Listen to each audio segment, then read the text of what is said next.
ये सारी अभी रिवीजन होनी है आपके सामने, एक बार दोबारा कंसंट्रेट करें। जो नई चीज है वो अभी आ जाएगी, लेकिन जो पुरानी चीजें बीच में आएंगी उनको सही तरह से सेट करें। आगे चलते हैं। ग्रांट फॉर रीपेमेंट डिस्कस हो रही है, लेकिन अब कौन सी ग्रांट? Grant for assets. अब जो ग्रांट फॉर एसेट्स होती है, इसको हमने दो तरह ट्रीट किया होता है। अगर ऊपर आपने ढूंढना है तो ढूंढना है।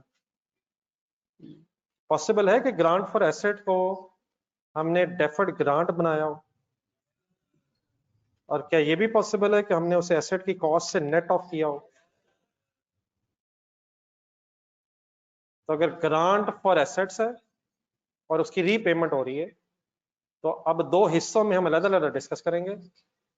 दोबारा इसके नीचे आप देखें जरा, एक्सट्रीम राइट साइड पे आपके है, और एक्सट्रीम राइट साइड पे लेफ्ट बॉक्स में लिखा हुआ है treated as a deferred income separately, और इसके राइट बॉक्स में लिखा हुआ है treated as a reduction from cost of asset. पहले तो ये बता दें, ये याद आ गया है? तो हम पहले ये दो बॉक्सेस एंड में मिले, इसमें से लेफ्ट की बहस करते हैं। दोबारा अपना कॉन्टेक्स्ट क्लियर करना है। एक ग्रांट मिली किसी एसेट के अगेंस्ट, और हमने उसे डेफर्ड ग्रांट बनाया हुआ था, और किसी वजह से कंडीशंस मीट ना होने की वजह से हमें अगर वो ग्रांट वापस करनी पड़ रही है, तो पड़े बगैर ही जरा फाइनल शायद हो सकता है, क्योंकि तकरीबन वही हो रहा है जो ग्रांट फॉर एक्सपेंसेस क्या पिछले बॉक्स में बात हुई थी। क्या वापस हो रहा है और क्या पड़ा हो सकता है? ग्रांट वापस हो रही है, और डेफर्ड ग्रांट इनकम का बैलेंस यहां भी पड़ा हो सकता है। ग्रांट वैसे है कौन सी? है फॉर एसेट्स है, लेकिन अगर उसे डेफर किया था, तो इज इट पॉसिबल कि जब हम पे कर रहे हो, रीपे कर रहे हो, तो डेफर्ड ग्रांट का बैलेंस मौजूद हो? तो देयरफॉर बेटा सिंपली क्या एंट्री हो जानी चाहिए? क्या वही तो नहीं जो पहले बात हुई है? ढूंढने जरा बॉक्स नीचे।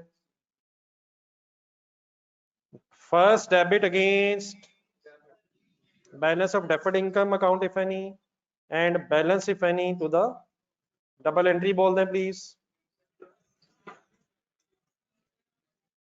इसका मतलब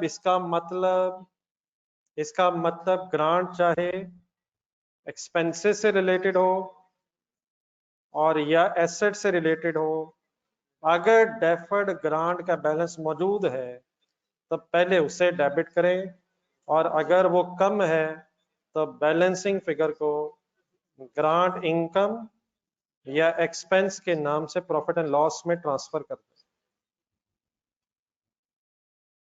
प्लीज को समझ आया सर?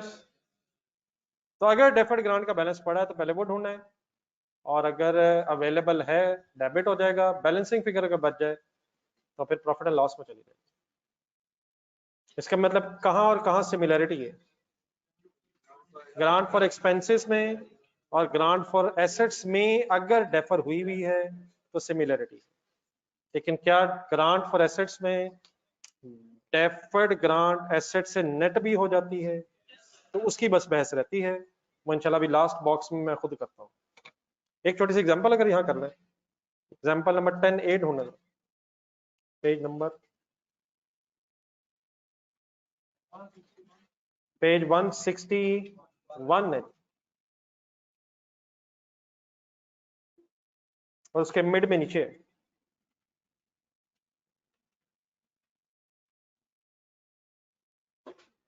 एग्जाम्पल नंबर 10, और उसी में फिर दो सिनेरियोज है, मेरे ख्याल उसी की शायद बात हो रही है। ढूंढे पेज नंबर एग्जाम्पल नंबर 10 का रेफरेंस है ए, फिर अभी बात कर लेते हैं ए, शायद नीचे रिक्वायरमेंट्स में दो हिस्से हैं असल में। शुरू करिए पढ़ना।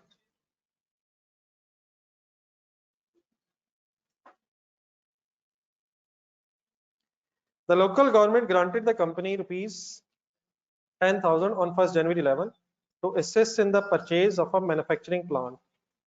The grant was conditional upon company manufacturing for a period of at least 2 unbroken years। का मतलब मुसलसल, मतलब बीच में ब्रेक ना आए, दोबारा पढ़ें, अंडरलाइन करें, the grant was conditional upon, किस कंडीशन में ये ग्रांट मिली है, कितने अरसे मुसलसल काम करना है, 2 साल मुसलसल मैन्युफैक्चरिंग होनी है। The company purchase the plant on 1 जनवरी 11 for ₹1 lakh, the plant is depreciated on a straight line basis, अभी इंशाल्लाह अभी वर्किंग करेंगे इंशाल्लाह, रिड्यूसिंग भी आ रहा है, over a period of 4 years, nil residual value. The company ceased manufacturing on 30 September 2012 due to unforeseen circumstances, का मतलब ऐसे circumstances जो नजर में नहीं थे, जिनके बारे में सोचा नहीं जा सकता था, कुछ ऐसे हालात हो गए कि जिसकी वजह से, जो हम एक्सपेक्ट नहीं कर रहे थे, जिसकी वजह से किस दिन कंपनी को मैन्युफैक्चरिंग रोकनी पड़ी। The terms of the grant required that the grant be repaid immediately be and full का मतलब सारी immediately। कितनी ग्रांट मिली थी, कंडीशन मीट नहीं हुई, क्या थी कंडीशन, ग्रांट कब मिली थी, 1 जनवरी 11, 2 साल कब पूरे होने थे, 11 का पूरा साल होना चाहिए था, 12 का पूरा साल होना चाहिए था, लेकिन 12 पूरा साल होने की बजाय 30 सितंबर 2012 वाले साल में शायद सिर्फ 9 मंथ्स काम हो सका। देन वो कहता है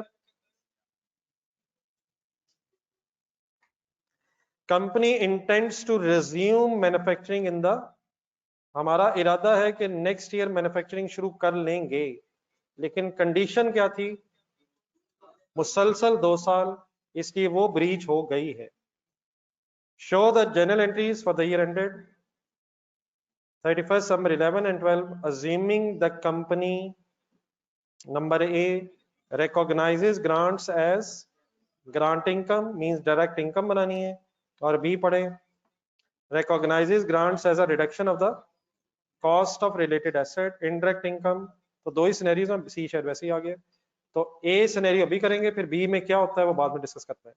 प्लीज रजिस्टर खोलिएगा, बहुत सी इसमें ऐसी चीजें भी आनी है जो शायद आगे जाके भी यूज होनी है क्वेश्चन सिंपल सा, लेकिन प्लीज अप्लाई योर माइंड और सही वर्किंग करवाएं। ये ऑनलाइन स्टूडेंट से इकट्ठे हो गए हैं,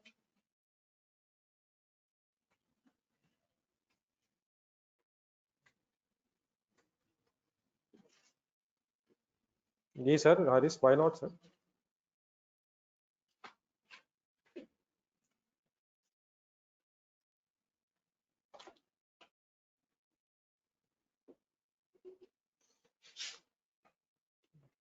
जी फर्स्ट रेलिवेंट डेट,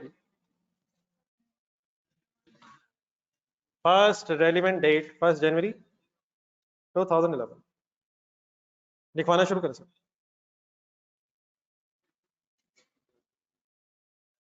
तरतीब बनाए सर जी, प्लीज तरतीब बनाए। Cash debit, deferred grant, income credit, कितने से, 10,000।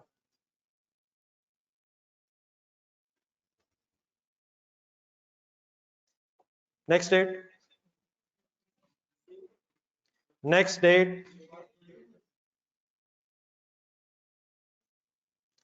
डबल एंट्री,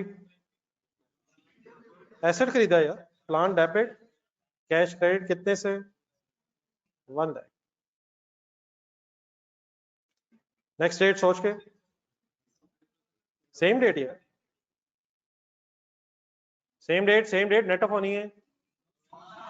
कौन सा सिनेरियो हो रहा है, ए।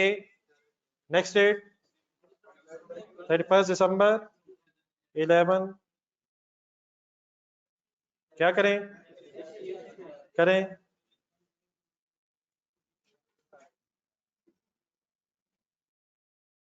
Depreciation debit, accumulated depreciation credit, कैसे, how much, 1 lakh divide by 4 multiplied by पूरा साल ही, रीजन पूरा साल ही एसेट है, पूरा साल ही एसेट रहा है। सोच के नेक्स्ट डेट, सेम डेट,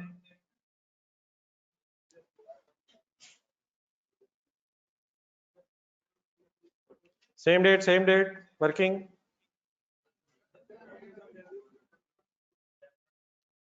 क्या इनकम बननी है अब, वर्किंग करें, इंडिविजुअली करें। Deferred grant income debit, grant income credit, simple working है please. 10,000 divided by 4,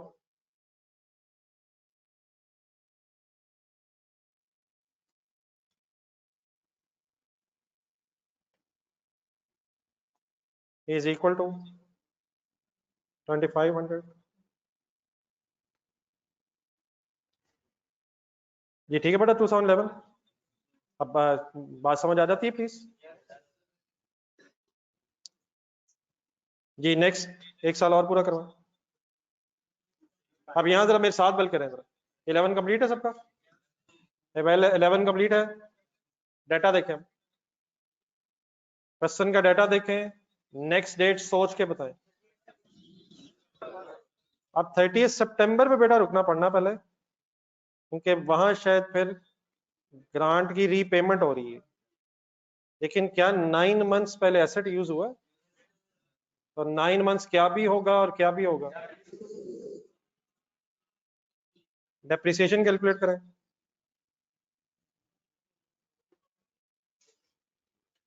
depreciation debit, accumulated depreciation credit 1 lakh divided by 4 multiplied by, गिना करें प्लीज, गिना करें। 9/12 ठीक है। 18750। नेक्स्ट डेट,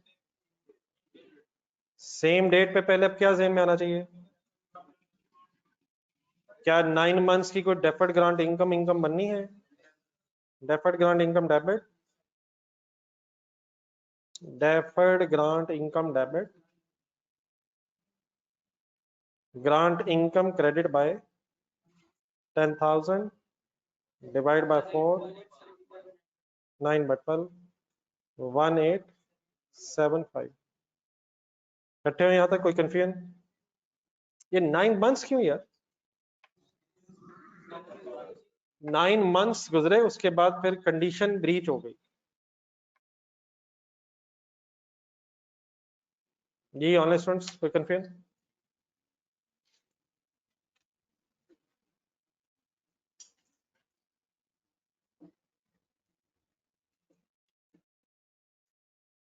देन सर पहले आप करवाएं जो आगे करना। आपको लिख तो नहीं रहा प्लीज, यहां तक इकट्ठे सारे? अब रुक जाए जहां भी है। सेम डेट अब दोबारा आएगी। इस डेट पे अब क्या हुआ है? कंडीशन ब्रीच हुई है। दोबारा आप ढूंढने जरा चीजें। और जैसी कंडीशन ब्रीच हुई आपको बताया हुआ है, एक ग्रांट इमीडिएटली और पूरी वापस होनी है। इमीडिएटली भी है और फुल भी वापस होनी है। तो what is the date finally? 30 सितंबर। पेज नंबर 156 पे जाएं। 2012 पे सर, सॉरी ये जो प्लीज एंट्रीज की हैं, सॉरी 2012 की हैं। 30 सितंबर 2012।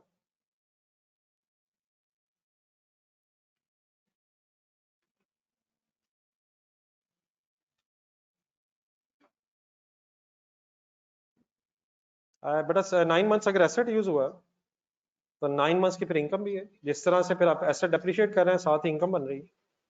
तो पूरा साल अगर एसेट यूज हुआ है तो अकॉर्डिंगली पूरे साल की इनकम, और 9 मंथ्स अगर एसेट यूज हुआ है तो अकॉर्डिंगली उसकी भी इनकम होनी चाहिए। डेप्रिसिएशन के साथ साथ डेफर्ड ग्रांट इनकम बनाया जा रहा है। ठीक है जी प्लीज।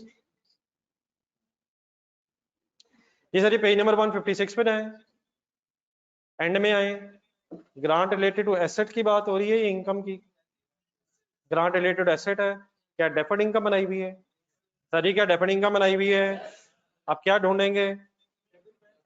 सबसे पहले ढूंढेंगे कि डेफर्ड ग्रांट का बैलेंस कितना पड़ा है, वो ढूंढेंगे और उसके बाद पेमेंट का डिसीजन लेंगे और बैलेंसिंग फिगर ने प्रॉफिट लॉस में जाना है।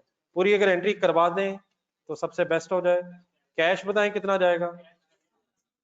10,000 कैश क्रेडिट हो जाएगा। अब कैलकुलेटर पकड़े जरा। डेफर्ड ग्रांट का इस वक्त बैलेंस मौजूद कितना होगा?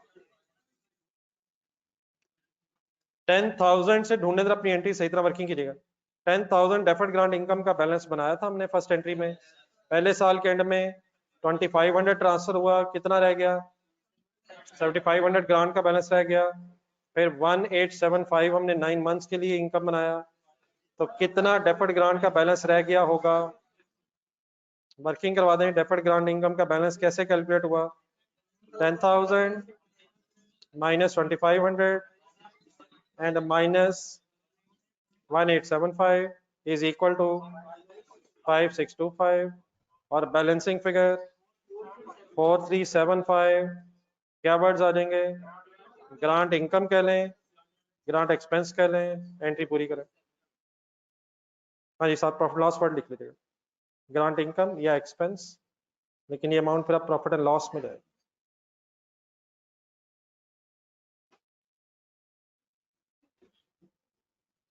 तो प्लीज ये बार बार आपको पिछले पेज पे लेके जा रहा हूँ, ये मेरी प्लीज ख्वाहिश है और आपकी भी यकीनन होनी चाहिए कि ये चीजें देख देख के सही तरह जहन में सेट हो जाए और इन्हें अप्लाई करते हुए चीजें याद आ जाएं। First, debit against deferred income balance and the balance if any is transferred to profit and loss। जी ऑनलाइन स्टूडेंट्स क्लियर हो गए?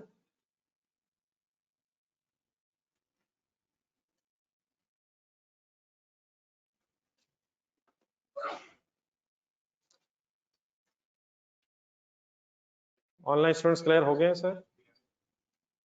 देन बट आज सेम एग्जांपल चल रही है और जो आगे मैंने आपके साथ बात करनी है वो गौर से सुननी है आपने।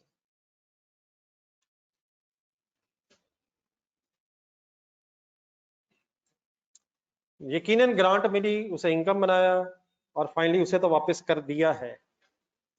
सवाल मेरा आपसे ये कि बेस्ड ऑन दिस डाटा क्या एसेट हमारे पास है या एसेट डिस्पोज हो गए? 2012 में डेप्रिसिएशन की तरह एंट्री ढूंढना था, ये आपने कितने मंथ्स डेप्रिशिएट किए हैं? क्या साल के बाकी 3 महीने एसेट इस्तेमाल नहीं हुआ है? नहीं हुआ है, नहीं हुआ। ध्यान से पढ़े, हुआ नहीं है, हुआ नहीं है। जरा सवाल देखो, मैन्युफैक्चरिंग सीज हो गई है अनफोर्सीन सर्कमस्टांसेस की वजह से, लेकिन क्या प्लांट बेच दिया है या अगले साल दोबारा इरादा कि इंशाल्लाह शुरू कर लेना है? तो प्लांट अपने पास ही है। इन 3 महीने अक्टूबर नवंबर दिसंबर प्लांट ने यूज होना नहीं है अकॉर्डिंग टू दिस डाटा। लेकिन सवाल मेरा ये है कि क्या डेप्रिसिएशन इवन देन पूरे साल की चार्ज होगी या अगर 9 मंथ्स यूज हुआ है तो 9 मंथ्स ही की चार्ज होगी? अब ये बात मैंने बतानी है, अगर आपको आइडिया है तो जज़ाकल्लाह ही हो गया। असल में डेप्रिसिएशन का पूरा कॉन्सेप्ट क्या है वो जरा प्लीज मेरे साथ रिवाइज करना शुरू करें। अगले क्वेश्चन में जब ये चीजें आनी है डिटेल में तो फिर ये चीजें सही जहन में आ जानी चाहिए। डेप्रिसिएशन के हवाले से कुछ वर्ड जरा फाइनल कर लेते हैं हम। Depreciation begins when the asset is available for use. It doesn't means कि एक्चुअली यूज होना शुरू हो जाए, जब अवेलेबल फॉर यूज है तो डेप्रिसिएशन स्टार्ट हो जाती है। सेकेंडली, डेप्रिसिएशन चार्ज कब तक होती रहती है? जब तक या तो ऐसे डिस्पोज ना हो जाए या फुली डेप्रिशिएट ना हो। ये फुली डेप्रिशिएट का मतलब क्या है? यूजफुल लाइफ के एंड आ जाए और जितना उसने डेप्रिशिएट होना था वो हो जाए। असूलन तो जब उसकी लाइफ कंप्लीट हो जाएगी एसेट की तो शायद हम उसे सेल कर दें, लेकिन अगर वक्ती तौर पे सेल नहीं भी हुआ तो इवन देन यूजफुल लाइफ के एंड हो जाने के बाद फर्दर डेप्रिसिएशन चार्ज नहीं होगी। Depreciation begins when the asset is available for use and the depreciation ends या ceases on when either the asset is disposed of or it is fully depreciated। अब अगर available for use से लेके disposal या fully depreciated की date के आने के दौरान कहां से लेके कहां तक अवेलेबल फॉर यूज हो गया है और या फुली डेप्रिशिएट और या डिस्पोजल डेट के दौरान इस टाइम पीरियड में अगर एसेट टेम्परेरी तौर पे आइडल रहा है, आइडल का मतलब यूज नहीं हुआ है, फारिग रहा है, तो क्या उस टाइम पीरियड में आइडल एसेट की डेप्रिसिएशन चार्ज होगी?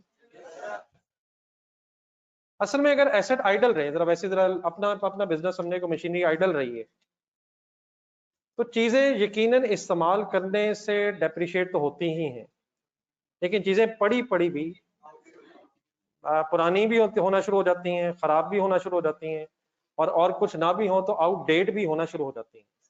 ये बात मेरी समझ आ रही है? नई टेक्नोलॉजी आने से मार्केट में आउटडेट वैसे किसे कहते हैं? ऑब्सोलीट एक वैसे वर्ड होता है। आउटडेट डजंट मीन्स कि चीज खराब हो गई है। जिस तरह मोबाइल्स होते हैं, मोबाइल्स जैसे नया मॉडल आता है, पुराना जो मोबाइल होता है उसकी मार्केट वैल्यू एकदम, लोग इंटरेस्टेड ही नहीं उसमें होते। तो ये नहीं हुआ कि पुराना मोबाइल बेचारा इस्तेमाल नहीं हो सकता है, वो खराब हो गया है, अच्छा भला होता है, यूज भी हो रहा होता है, लेकिन क्योंकि नया मॉडल शायद एक रीजनेबल प्राइस पे मिल रहा होता है, तो पुराने मॉडल्स की मार्केट वैल्यू गिर जाती है, ये आउटडेट हो गया, इसे ऑब्सोलीट भी बोला जाता है। तो during the use of the asset, अगर कभी आइडल एसेट भी रहे तो इवन देन उसे डेप्रिशिएट किया जाता है। लेकिन अगर कंसंट्रेट आप कीजिएगा, मैं ये सब कुछ बोल रहा हूँ, मैं लिखता भी हूँ, लेकिन अगर मशीन और मेथड हो, ये डेप्रिसिएशन मेथड्स के जरा नाम तो सुनाया राम राम से। स्ट्रेट लाइन है, रिड्यूसिंग है, सम ऑफ डिजिट्स है, मशीन आर है, प्रोडक्शन यूनिट्स है। सफा नंबर 1 सामने रख लेते हैं, बुक का सफा नंबर 1 निकल प्लीज यार।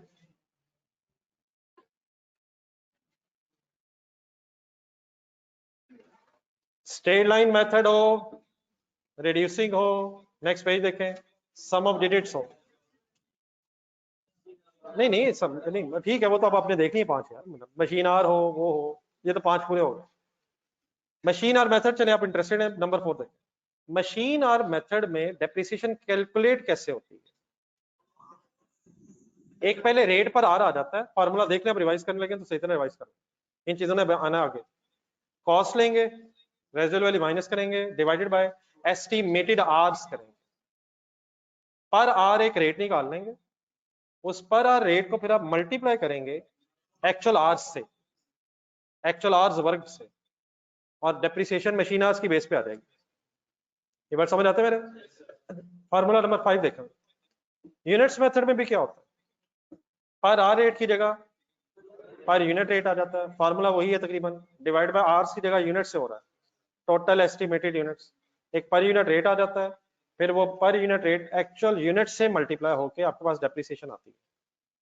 यहां तक बात मेरी समझ आ गई है?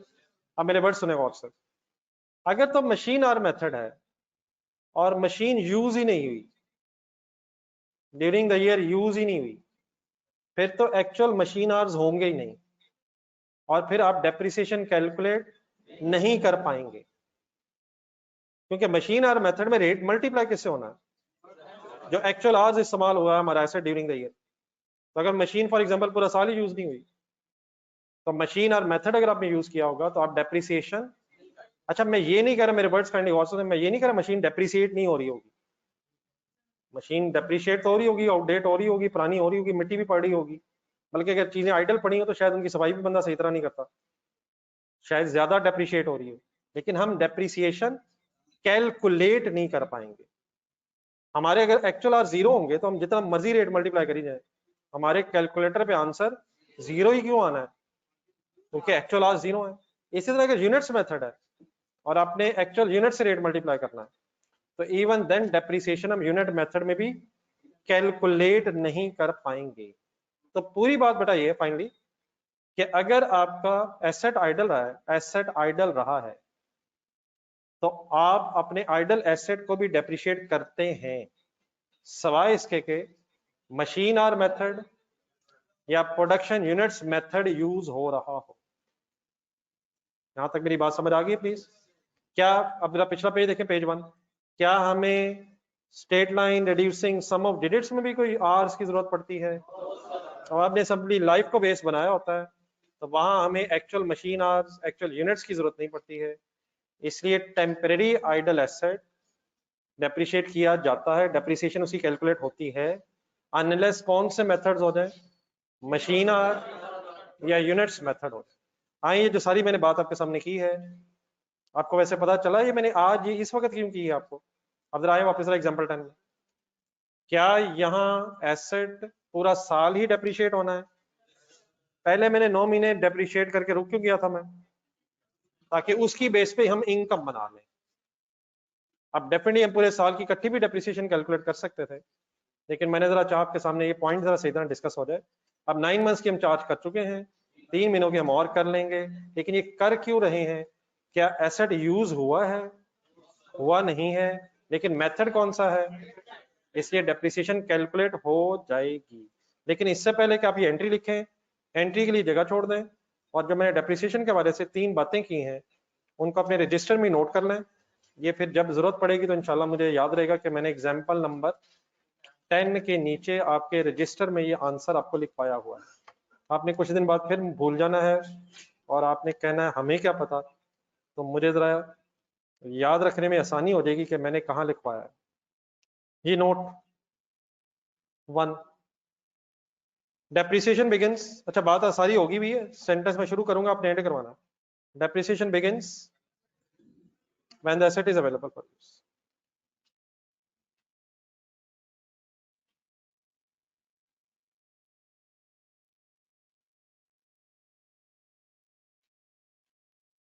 जी ऑनलाइन स्टूडेंट साथ हैं जी मेरे?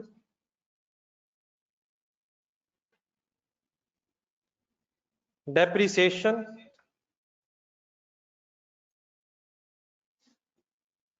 cease means stop when the asset is either disposed of or disposed of or fully depreciated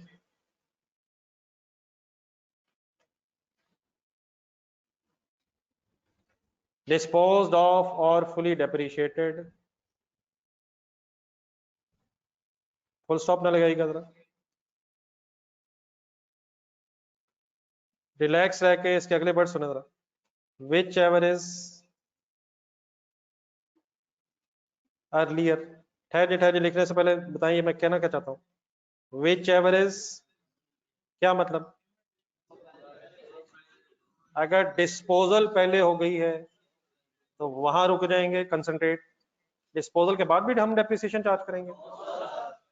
और अगर फुली डेप्रिशिएट पहले हो गया है और डिस्पोजल बाद में हुई है तो डिस्पोजल तक जाएंगे या फुली डेप्रिशिएटेड पे रुक जाएंगे? What is the meaning fully depreciated and what is the meaning disposed of? बेच दिया है, डिस्पोज्ड ऑफ बेच दिया है। फुली डेप्रिशिएटेड मींस जितना डेप्रिशिएट होना था हो गया है। अगर जितना डेप्रिशिएट होना था हो गया है लेकिन एसेट बेचा नहीं है तो डेप्रिसिएशन रुक जाएगी। नहीं बेचा तो ऑनवर्ड्स डेप्रिसिएशन क्यों नहीं हो सकती है? क्योंकि जितना डेप्रिशिएट करना था वो कर दिया है। असूलन किस दिन क्या भी कर देना चाहिए, अगर फुली डेप्रिशिएट हो गया तो एसेट बेच देना चाहिए, लेकिन अगर कोई बायर ही नहीं मिल रहा तो आप बेच नहीं पाएंगे। लेकिन डेप्रिसिएशन किस दिन के बाद चार्ज नहीं करेंगे? अगर डिस्पोजल नहीं हुई है और फुली डेप्रिशिएट हो गया तो उसके बाद चार्ज नहीं कर पाएंगे। तो विच एवर इज लेटर या विच एवर इज अर्लियर, क्या मतलब? क्या मतलब दोनों में से क्या पहले हो जाए? डिस्पोजल पहले हो जाए तो बहस खत्म है, और अगर फुली डेप्रिशिएटेड पहले हो जाए तो उसके बाद डेप्रिसिएशन चार्ज नहीं करेंगे, जितनी होनी थी पहले ही हो गई है। बट समझ आ गए? करें जी कंप्लीट ये ऑनलाइन स्टूडेंट्स। आप डेप्रिसिएशन कब से शुरू करेंगे? Number 3, temporary idle asset is depreciated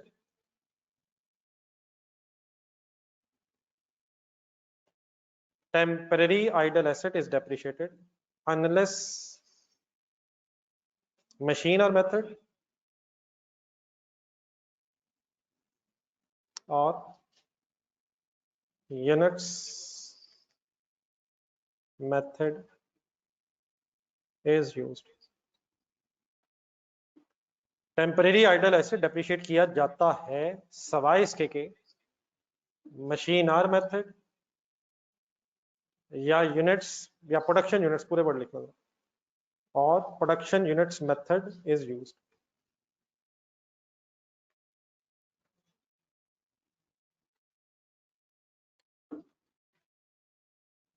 I hope के क्लियर हो गए। ये सेंटेंस समझ आ रहेगा अनलेस से डेप्रिशिएट किया जाता है सवाए इसके के यूनिट्स मेथड या मशीन आर मेथड यूज किया जा रहा हो।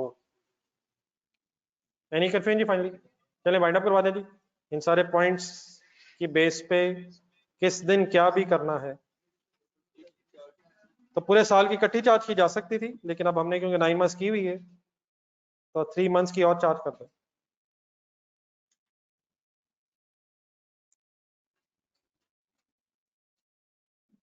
जी। ऑनर स्टूडेंट्स को कंफ्यूजन तो नहीं?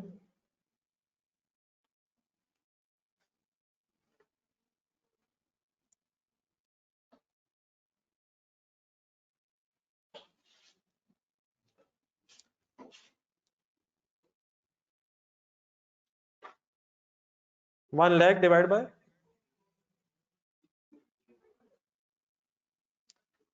4 मल्टीप्लाइड बाय वही होना सर, वही 9/12 3/12 6 to 5 जी। बड़ा अगर एसेट आइडल है तो इवन देन वो डेप्रिशिएट हो रहा होता है, लेकिन अगर हम मेथड यूज कर रहे होंगे मशीन और या यूनिट्स मेथड तो फिर डेप्रिसिएशन, क्योंकि उस केस में एक्चुअल आवर्स और एक्चुअल यूनिट्स की बेस पे होती है, तो फिर डेप्रिसिएशन कैलकुलेट नहीं हो सकेगी क्योंकि एसेट फिर यूज नहीं हुआ।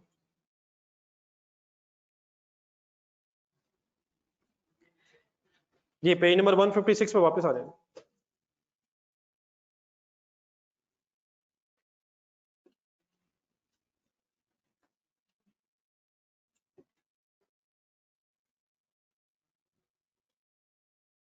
Please page number 156। आप बताएंगे फाइनली इस पेज पे अब बस अल्हम्दुलिल्लाह क्या रह गया। हम पढ़ रहे हैं repayment of grants. Repayment of grant में क्या पढ़ रहे हैं? Grant for assets. उसमें क्या पढ़ लिया है? Treated as a deferred income. क्या रह गया है? Treated as a reduction from cost of asset. अब इससे पहले कि हम इसके नीचे पढ़ें जो लिखा हुआ है, पहले जो एसेट को ग्रांट अगर नेट ऑफ हो जाए, एसेट के साथ ग्रांट अगर नेट ऑफ हो जाए तो उसकी कुछ एंट्रीज जरा रिवाइज कर लें। ग्रांट अगर आपको मिली है तो एंट्री हो जाएगी cash debit deferred grant income credit. Asset खरीदेंगे तो entry asset debit cash credit. फिर एक third entry deferred grant income debit asset credit. Asset credit इस एंट्री से क्या होगा? जो डेफर्ड ग्रांट का बैलेंस था वो एसेट से नेट ऑफ हो जाएगा, और इसके बाद डेफर्ड ग्रांट इनकम खत्म हो जाएगी, और जो एसेट रिमेनिंग रह गया होगा वो डेप्रिशिएट हो रहा होगा, और देयरफॉर एक रिड्यूस्ड डेप्रिसिएशन चार्ज हो रही है। अब ये बात ज़हन में रख के गौर से पढ़ना है आखिरी box, debited to asset account. अब ग्रांट बेटा वापस होनी है यार, ऐसी ग्रांट अगर वापस होनी है तो कैश आना जाना, कैश आना। कैश तो बेटा होना है क्रेडिट। लिखा हुआ है डेबिटेड टू एसेट, क्या मतलब? कहता है एसेट में डेबिट करें पहले, आगे बाद में देखते हैं। एसेट डेबिट, कुछ फिगर्स का सहारा लेते हैं, गौर से सोच कर। सपोज 1 लाख ग्रांट थी, cash debit deferred grant income credit. 5 lakh asset था, asset debit cash credit 5 lakh. Third entry deferred grant income debit 1 lakh, asset credit 1 lakh, asset रह गया 4 लाख। हमने ये सोचा कि यार एसेट तो है 5 लाख का, लेकिन 1 लाख तो गवर्नमेंट से आ गया, तो देयरफॉर एसेट रह गया है 4 लाख का, और देयरफॉर बस अब 4 लाख को डेप्रिशिएट कर लेते हैं। लेकिन सब्सिक्वेंटली कुछ कंडीशंस मीट ना होने की वजह से हमें ये ग्रांट करनी पड़ गई है वापस, और सपोज पूरी ग्रांट वापस करनी पड़ गई है, कम ज्यादा हो तो इंशाल्लाह क्या होगा वो भी बहस करता हूं। सपोज पूरा लाख ही वापस करना पड़ गया है, तो क्या मैं कह सकता हूं अगर पूरा लाख ही वापस करना पड़ गया है तो एसेट फिर हमें पूरे 5 लाख का ही पड़ा है,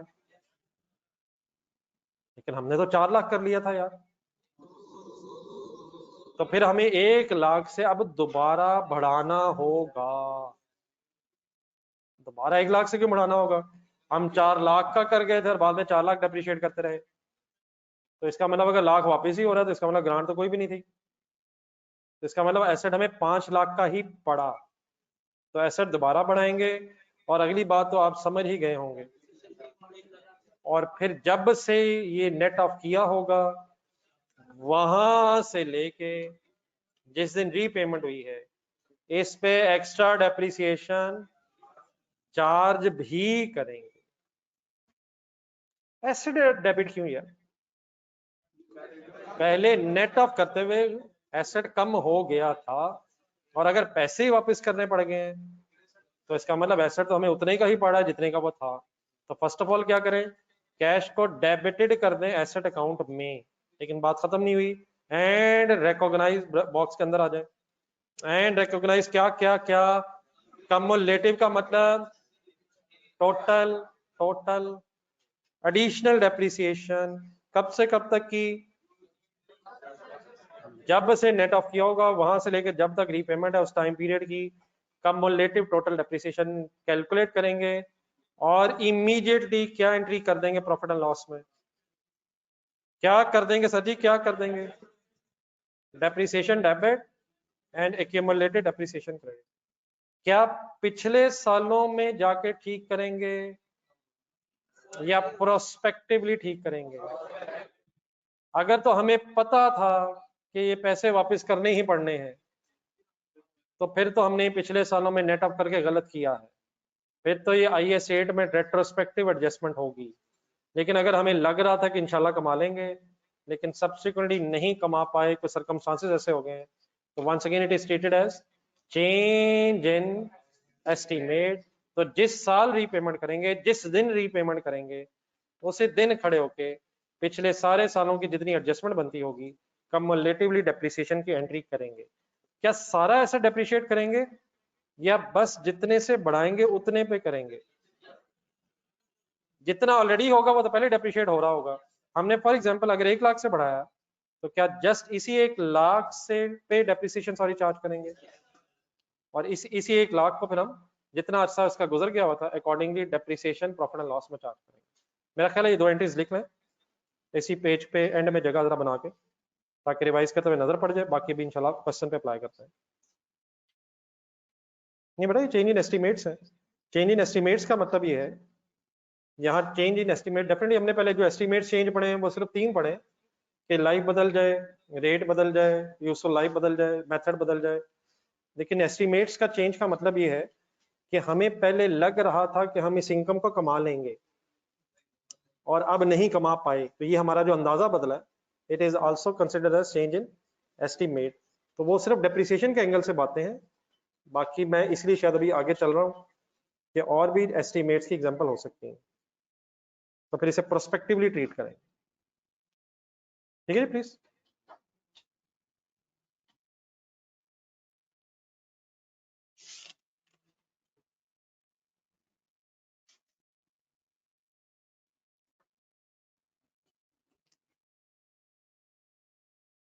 जी वो भी बड़ा कर सकते हैं लेकिन उसकी शायद जरूरत नहीं रहेगी, क्योंकि रिमेनिंग एज सच मेरा ख्याल क्वेश्चन करते हैं, बाकी फिर आप जैसे हुक्म करेंगे।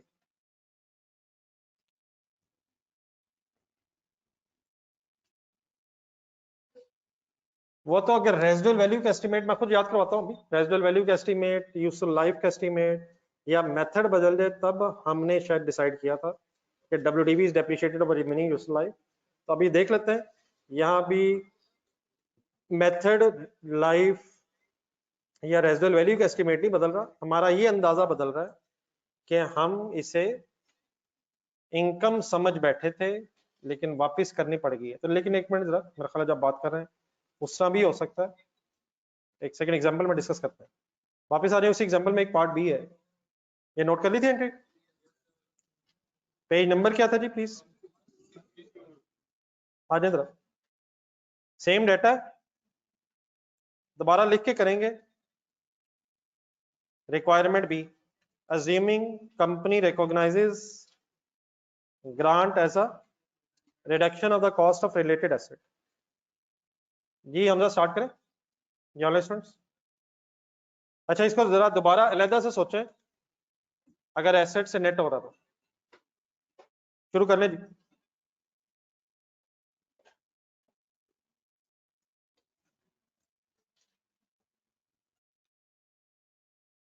जी पहली एंट्री थी 1 जनवरी 11, cash debit deferred grant income credit, deferred grant income credit amounting to rupees 10,000।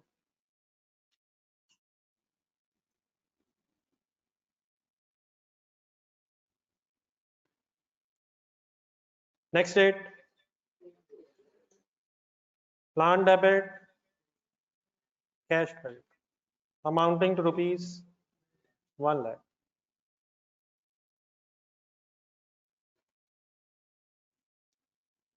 Same date, next, लिख entry. Deferred grant income debit. Please, deferred grant income debit, plant credit. 10,000 से या 1 लाख से, किससे नेट होना? ग्रांट ने asset से net होना। शायद वर्ड थोड़े से बदलने से सिचुएशन खराब हो सकती है। 10,000 या 1 लाख? हाँ, इसको नेट होने से, इसके नेट होने से क्या खत्म हो जाना है और क्या कितना रह जाना है? डेफर्ड ग्रांट इनकम खत्म हो गई है और प्लांट कितने से कितना रह गया। Next date,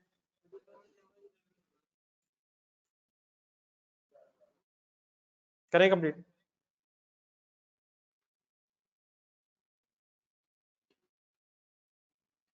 depreciation debit, accumulated depreciation credit 22,500 कैसे, 90,000 कैसे, 1 लाख एसेट था, 10,000 हमने ग्रांट नेट ऑफ कर ली है, डिवाइड बाय 4 है, पूरा ही साल है 22,500। Any confusion? Residual value minus हो रही है, ग्रांट नेट ऑफ हुई भी है, रेजिडुअल वैल्यू तो 0 है। नेक्स्ट ईयर में आ जाए, 30 सितंबर 11, सेम डेटा जी, करें वर्किंग, सॉरी 12 होगा जी, 31 दिसंबर 12 जी, सॉरी 30 सितंबर 12, 30 सितंबर 2012। Depreciation debit, accumulated depreciation credit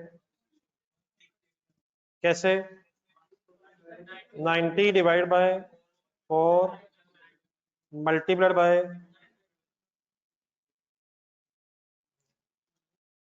यार वैसे 9/12 क्यों यार? लेकिन क्या बाकी 3 महीनों की चार्ज करनी है? बिल्कुल सही है सर। कितना आंसर आया जी? 1687 सबसे पहले हम उस डेट पे इकट्ठे हो रहे हैं जिस डेट पे ग्रांट रीपे हो रही है, इसलिए हम 9 मंथ्स के बाद रुक गए।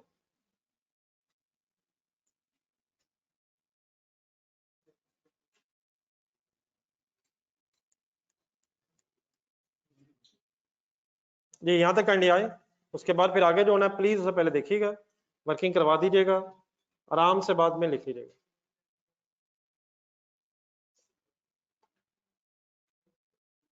Any confusion up to here? 9/12 समझ आता है? जो ऑनलाइन स्टूडेंट्स कर लिया अभी बता दें, यहाँ तक आ गए सारे?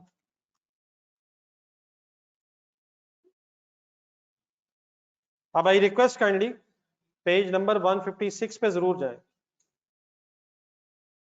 अब ग्रांट रिलेटेड टू एसेट है और एसेट में से डिडक्ट हुई हुई है, तो पहली एंट्री क्या ज़हन में लाएं?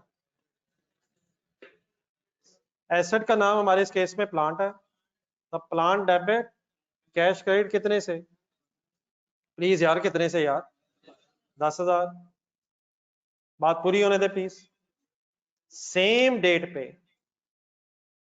इस 10,000 पे कब से कब तक की डेप्रिसिएशन अब मुझे कम्युलेटिवली कैलकुलेट करवानी है। 1 जनवरी 11 से लेके 30 सितंबर 12 तक। कैलकुलेटर हाथ में उठा लें, अमाउंट बताएं। 10,000 कंसंट्रेट फुल कर दें, डिवाइड बाय 4 मल्टीप्लाइड बाय 9/12। कब से कब तक सही डेट बताएं? 1 जनवरी 11, 30 सितंबर 12, 1 साल और 9 मंथ्स, 1 ईयर 9 मंथ्स। कर हो सकता है, लेकिन शायद एक बात पहले भी एक जमाने में हुई थी, अब जरूरत भी पड़ जानी है, पता होना चाहिए। ये बताएंगे 1 ईयर एंड 9 मंथ्स ईयर्स में कितने बनते हैं? 1.9 ईयर्स। 1.9 ईयर्स बन गए। 9 लिखे कैलकुलेटर पे, डिवाइड बाय 12 करें, याद आता है कुछ?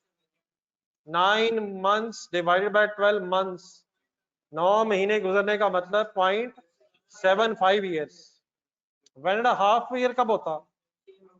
6 महीने। तो अब वर्किंग हमारी चॉइस है, 10,000 इन डिवाइड बाय 4 करके पर एनम डेप्रिसिएशन आ रही है 2500, और 9 मंथ्स की भी चार्ज करनी है, तो यकीनन वर्किंग अलग भी हो सकती है। लेकिन अगर 1.75 समझ आता है तो लिख दूं वर्किंग। क्या मतलब 1.75? 1 साल 9 महीने, लेकिन 9 महीने 10 में से नहीं है, 9/12 होके प्लीज 0.75 ईयर्स बन रहे हैं। तो कितने साल बनते हैं? 1.75 ईयर्स। अगर आप स्टेट में मल्टीप्लाई कर देंगे तो इंशाल्लाह आपका कंबाइंड 1 ईयर 9 मंथ्स की डेप्रिसिएशन आ जाएगी। क्लियर हो जाएगा प्लीज? नहीं बेटा, आंसर इंशाल्लाह आ जाएगा, लेकिन 1.75 ईयर्स बने कैसे हैं? 1 ईयर एंड 9 मंथ्स। एक्सप्लेन कर लीजिएगा थोड़ा। कंपल्सरी नहीं है इसका वर्किंग, लेकिन शायद टाइम सेविंग है। ये ऑनलाइन स्टूडेंट्स आपको कुछ समझ आता?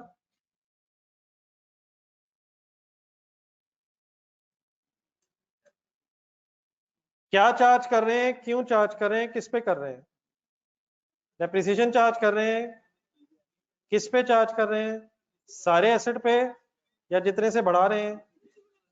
और चार्ज क्यों कर रहे हैं? क्योंकि पहले इस अमाउंट पे डेप्रिसिएशन चार्ज नहीं हो पाई थी, और अब क्यों होनी चाहिए सोच के?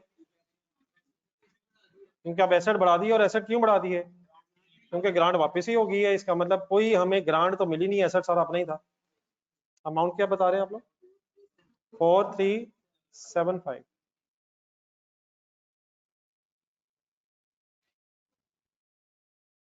Any confusion? दो काम हुए इस डेट पे please. Number 1, debit the asset, credit the cash. Number 2, recognize cumulative depreciation immediately। अच्छा, immediately मीन सेम डेट लिखी है मैंने, ताकि पिछले सारे सालों का पहले मसला हल हो जाए। Any confusion please my dear? Any confusion? Next date बतानी है प्लीज। 31 दिसंबर 12 पे अब क्या करना रह गया है? कितनी अमाउंट, कैसे, कितने महीने डेप्रिशिएट होनी है? 5 लाख की जगह 1 लाख। 5 लाख मेरी एग्जाम्पल में था, यहाँ दोबारा एसेट 90 से कितना हो गया है? 1 lakh divided by 4 multiplied bye 3/12 हो सकता है। लेकिन यार मेरे सामने एक सवाल आया है, जो सवाल आपको भी कहीं बाद में ही ना कंफ्यूज कर जाए, अगर अभी दे भी कर रहा। पेज नंबर 83 निकालें जरा। मैंने तो उस जमाने में आपसे कहा था कि अगर यूसफुल लाइफ बदल जाए, पेज 83 के एंड पे हूं मैंने तो आपको उस जमाने में कहा था अगर यूसफुल लाइफ बदल जाए, रेजिडल वैल्यू बदल जाए या मेथड बदल जाए तो WDV is to be depreciated over remaining useful life करना होता है। पढ़ के देखिएगा, क्या मैंने ऐसे ही कहा था? क्या क्या कहा था मैंने? यूसफुल लाइफ बदल जाए, रेजिडुअल वैल्यू बदल जाए या मेथड बदल जाए तो calculate the WDV and depreciate over the remaining useful life. अब अपनी एग्जांपल 10 में आए जरा, वहां क्या बदला है? वहां ना यूसफुल लाइफ बदली है, ना मेथड बदला है, ना रेजिडुअल वैल्यू बदली है। वहां हमारा उस चीज का एस्टिमेट कि इंशाल्लाह ये इनकम बना लेंगे, वो बदला है। तो यहाँ WDV is to be depreciated over remaining life की जरूरत नहीं है। क्या लाइफ वही 4 साल है? क्या रेजुअल वाली अभी भी 0 ही है? और क्या मेथड स्ट्रेट लाइन ही है? तो रिलैक्स होके प्लीज रिमेनिंग 3 मंथ्स की बस क्या करें। नहीं बेटा, कॉस्ट भी चेंज नहीं हुई है, कॉस्ट भी चेंज करना मुनासिब नहीं है। कॉस्ट भी चेंज नहीं हुई, शायद फाइनल वर्ड्स आर कि जो कॉस्ट हमने शायद कम कर ली थी उसको दोबारा ठीक कर लिया। और ठीक क्यों करना पड़ा है? हम समझ रहे थे कि 10 हमारा हो गया है और ऐसा ऐसा इनकम बना लेंगे, तो वापिस ही करना पड़ गया यार। तो जिसके पता ये चला कि एसेट तो पूरा हमें लाख रुपए का ही पड़ रहा है, तो प्लीज जो कॉस्ट कम की थी उसे शायद हमने वापस ओरिजिनल फिगर ऑफ कॉस्ट तक पहुंचा दिया। जी बेटा ठीक है प्लीज। जी हमजा, आपका भी क्वेश्चन था शायद क्लियर हो गया आपके लिए, शायद ये मैंने जरा एक्सप्लेन करने की कोशिश की, आपके जहन में क्वेश्चन उठा था। वर्किंग बताइए जी मुझे। 1 lakh divided by multiplied by 3 by या 9 बाय, यार ये तो ऐसा 90 का था यार। 90 का था या लाख कब है? अब लाख का है, किस दिन से ऑनवर्ड दोबारा लाख का हो गया है? और गेम दोबारा लाख रुपया डिवाइड बाय 4 से शुरू हो गई। आंसर आया sir 6 to 5।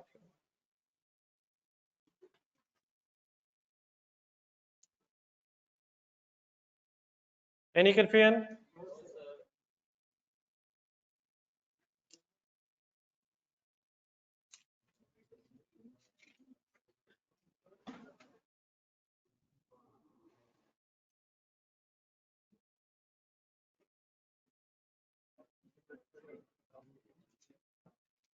Ji online students please clear. Page number बेटा 156 पे है,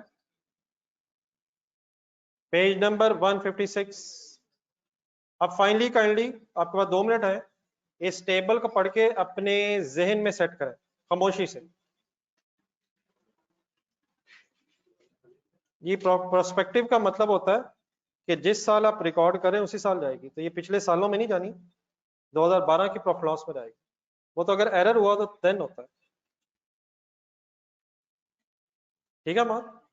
प्रोस्पेक्टिव ट्रीटमेंट हो रहा है, तो जिस साल में आप हैं उसी साल जब रीपेमेंट हो जाएगी ग्रांट की तो साथ ही डेप्रिसिएशन चार्ज कर देंगे, ठीक है बेटा। प्रोस्पेक्टिवली ये काम हुआ है, रेट्रोस्पेक्टिवली नहीं।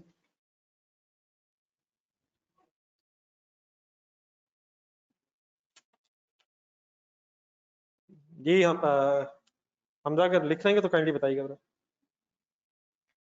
आप प्लीज सर इस पेज 156 को अपने जहन में बना रहे हैं ताकि घर जाके दोबारा ये देखना ना पड़े, अपने रजिस्टर के किसी पेज पे बना के ये सफा मुझे दिया जा सके।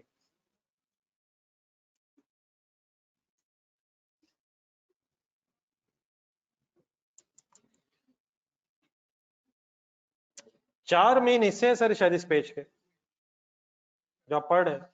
Grant related to income as a compensation for expenses, then grant related to asset, then नीचे लेफ्ट साइड पे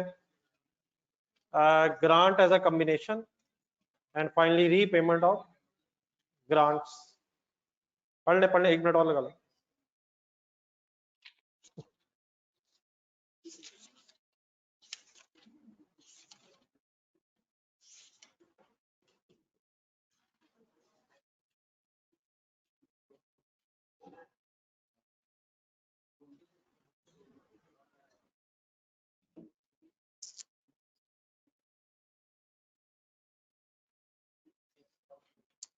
क्या हो गया सर, दूसरों को भी पढ़ाना शुरू कर दिया सर, आ गए हैं सर, भाई पढ़ा रहे हैं सर, और हम पढ़ाई के अलावा जो कुछ पढ़ाया जाएगा सब कुछ पढ़ने को तैयार बैठे हैं, बस पढ़ाई का नाम ना हो बीच में। एवरीथिंग इज एक्सेप्टेबल, जहां से मर्जी आए।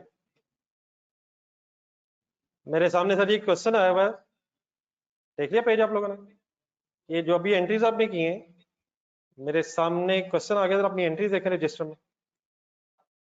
मुझसे पूछा ये जा रहा है कि सर रीपेमेंट की कोई एंट्री नहीं करनी। आप लोगों ने बताया नहीं यार, ग्रांट रीपे हुई है, कोई एंट्री नहीं करवाई आप लोगों ने।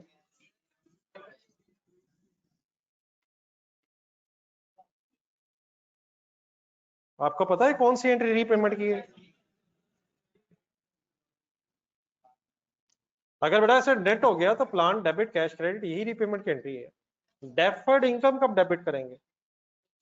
अगर वो होगी, और वो होगी कब? जब नेट ऑफ नहीं हुई होगी।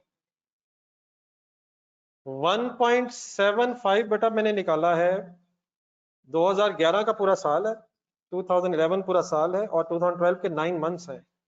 तो कैलकुलेटर पे अगर 9/12 ईयर है, 12 में से 9 महीने, तो 6 मंथ्स अगर हो तो 6/12 हाफ ईयर बनता है, और 9/12 का मतलब हो जाएगा 0.75 ईयर्स। तो एक साल पूरा था 2011 का, और 2012 में 9 मंथ्स गुजरे, देयरफॉर 0.75 ईयर ये है, और टोटल मिला के 1.75 ईयर्स हो गए। ठीक है, तो 9 मंथ्स है लेकिन टोटल 12 महीने हैं, तो 9/12 अगर आप करेंगे तो 0.75 ईयर्स बनते हैं। हाफ ईयर अगर हो तो 0.5 ईयर्स है, और अगर 9 मंथ्स हो। ठीक है, प्लीज क्लियर हो गया? जी दिलावर साहब, आपको समझ आ गया? प्लीज दिलावर साहब।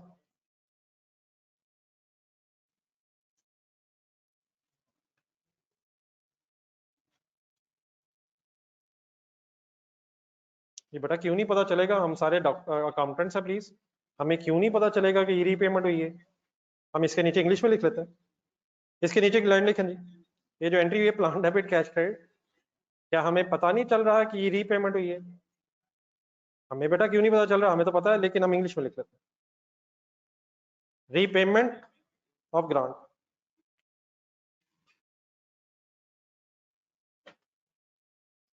प्लीज हमें पता है कि प्लांट क्यों डेबिट हो रहा है। ओके प्लीज, लेकिन नरेशन है बेटा, लेकिन हमें पता है कि प्लांट रीपे हुआ है, और क्योंकि हमने एसेट को नेट ऑफ किया हुआ था इसलिए प्लांट डेबिट हो जाना चाहिए। चलें सर, जरा कुछ 2-3 एग्जांपल्स जरा सीरियस करनी है। आप थोड़ा सर आगे जाएं, फिर वापस आते हैं पेज 168 पे। जी ऑनलाइन स्टूडेंट सब प्लीज साथ हैं जी, कोई इशू तो नहीं अब रह गया? Complete silence, complete silence.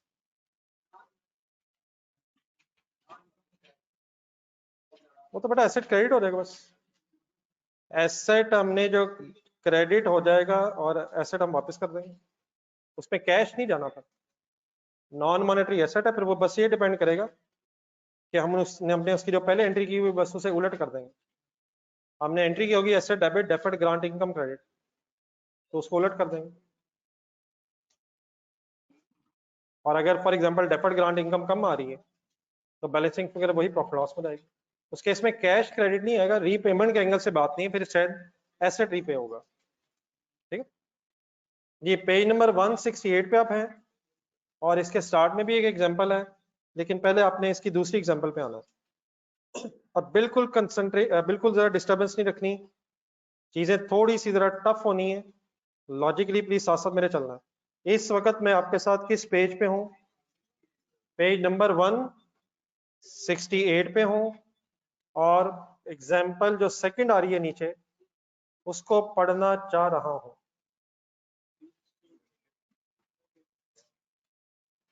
हाँ जी, डीप सी लिमिटेड के नाम से एग्जाम्पल है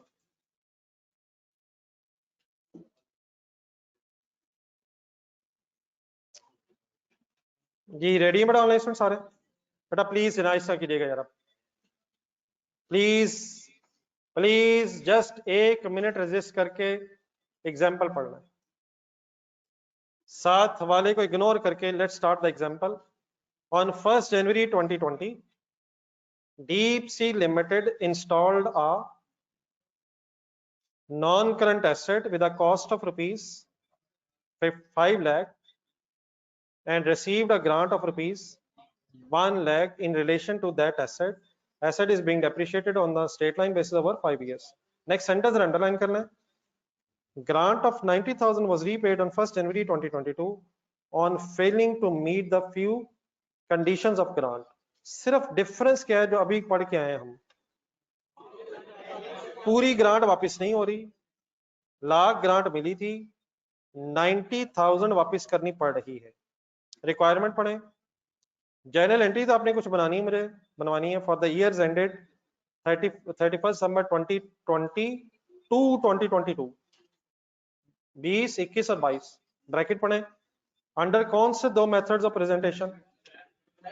direct income approach as well as indirect income approach. अब नीचे आपको आंसर लिखा नजर जरूर आएगा, लेकिन समझ कुछ नहीं आना, लिख के करते हैं. अब आप ज्यादती कर रहे हैं आप लोग, प्लीज. मेरा ख्याल बहुत दफा रिक्वेस्ट हो गई है, तो इस तरह प्लीज गलत हो रहा है. It should not have happened, लेकिन ये हो ही जा रहा है. It is happening again and again and again. Under both methods अब बेटा काम होना है, तो सॉल्यूशन बनाते हुए एक हेडिंग सॉर्ट बना लें. प्रेजेंटेशन ऑफ ग्रांट पॉइंट 1 करके कर लें. प्रेजेंटेशन ऑफ ग्रांट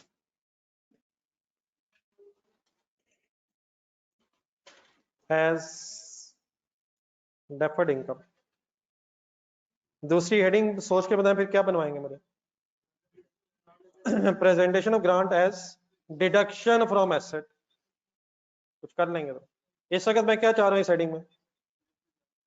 क्या ग्रांट फॉर एसेट है वैसे? क्या कैश इज रिसीव्ड है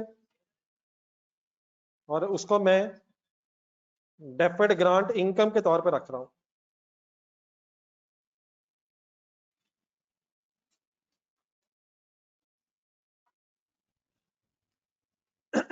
करवाना है प्लीज. स्टार्ट लें.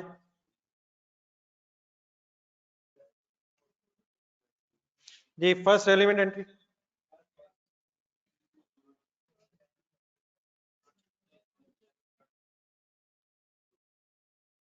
फर्स्ट जनवरी 2020.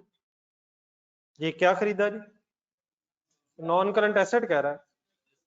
नॉन करंट एसेट जी, non current asset debit NCA लिख रहा है. कैश क्रेडिट नाम नहीं बता रहा कोई. वैसे नॉन करंट एसेट होता क्या है? प्रॉपर्टी प्लांट इक्विपमेंट, ये ऐसा एसेट जिसकी लाइफ 1 साल से ज्यादा है. Non current asset held for use, life is more than 1 year. Non current asset ठीक है please word. Next date. Next date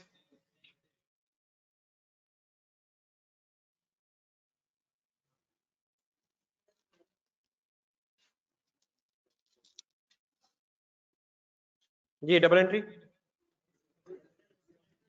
cash debit deferred grant credit, deferred grant income credit amounting to rupees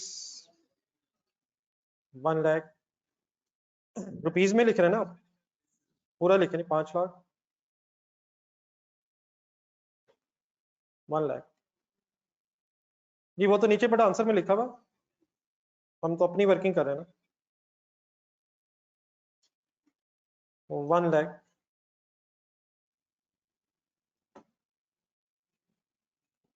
ji next date 31 दिसंबर 2020.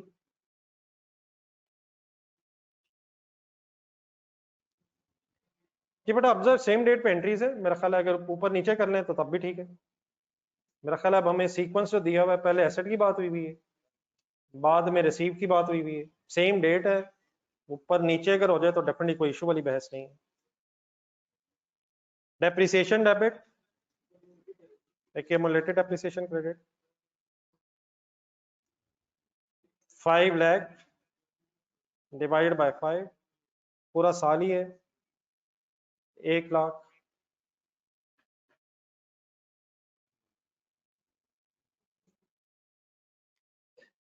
Deferred grant को income बनाए, deferred grant income debit, grant income credit. जी 1 lakh grant जो थी divide by 5,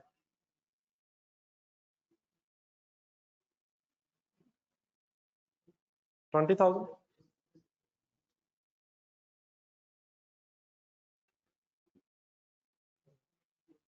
एक और साल पूरा कर दें, वापसी की डेट है, ग्रांट वापसी की डेट है 1 जनवरी 2022, तो एक और साल बनेगा पहले, इंडिविजुअली करें जरा 2021 और मेरे साथ इकट्ठे हो 1 जनवरी 2022 पे, 31 दिसंबर 2021 पे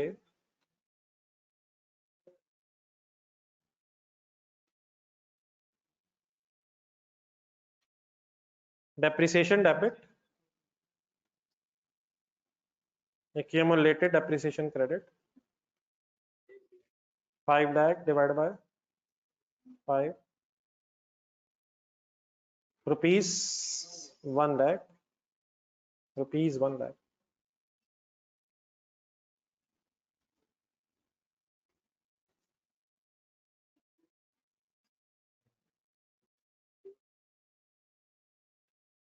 deferred grant income debit,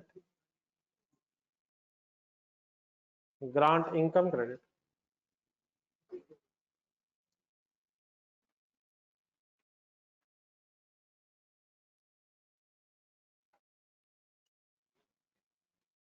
जी कितना सर? 20,000। जी 1 जनवरी 2022 पे जब ग्रांट रीपे हो रही है, यहां तक कैंडिडेट इकट्ठे हो रहा। नहीं बेटा एक सेकंड, नहीं एसेट डेबिट तो यहाँ नहीं होना यार, पेशेंस पेशेंस, मिल के फैसला करते हैं, पेशेंस। पहले यहां तक आ जाए, ये बच्चे बड़े इर्द गिर्द बड़े तेज बैठे हुए, इन्होंने हमें गलत एंट्री करने नहीं देनी, लेकिन अल्लाह करे सही करवा दें। तो कोई नहीं, मिलजुल के करते हैं। 1 जनवरी 2022 पे काइंडली सब लोग इकट्ठे होके मुझे जरा बता दें कि हम इकट्ठे हो गए हैं। ये ऑनलाइन स्टूडेंट्स काइंडली आप दें।